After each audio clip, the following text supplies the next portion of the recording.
And try to keep your elbows pretty narrow when you do the movement. If you try to do a tricep extension like that, you're probably going to mess your elbows up a little bit, and you make the exercise easier for yourself.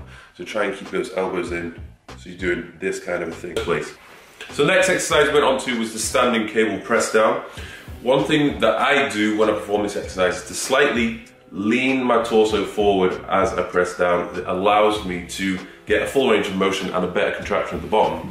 Because usually, if you stand upright and the cable attachment is here and you press down, you can only really press to this position, and I have the potential to lock out all the way at the bottom. So what I do is I'll push my hips back slightly, lean forward, push my chest out.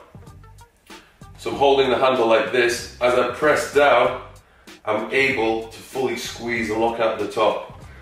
And then I'll bring the attachment back up to the top, so I'm stretching the tricep, and then again, press down and squeeze as much as possible.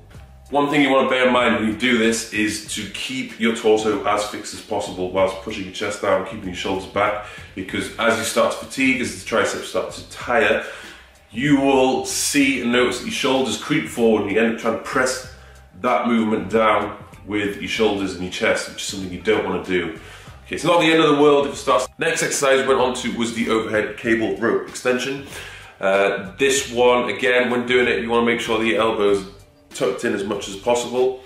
If you flare your elbows, make it easy for yourself. And again, when holding the rope attachment, don't press them together. If you press them together, again, it makes the exercise a little bit easier. And when I do it, I even feel it on my chest a little bit.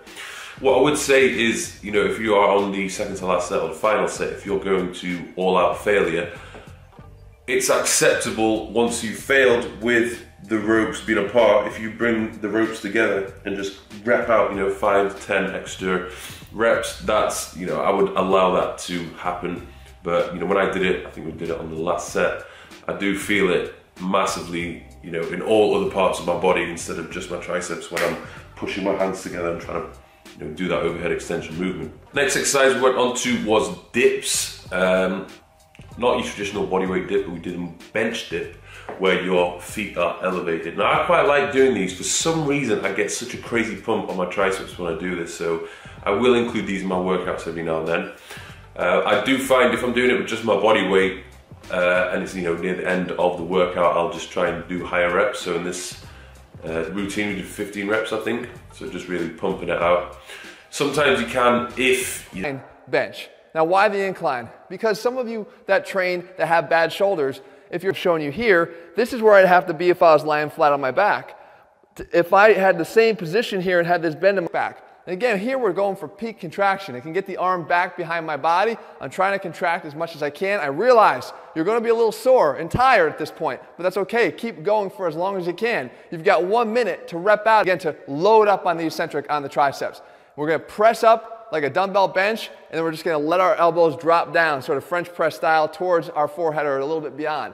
As soon as it comes down, drop the dumbbells on your shoulders, pull your elbows back down to put yourself back in position for a press, and press them on up again.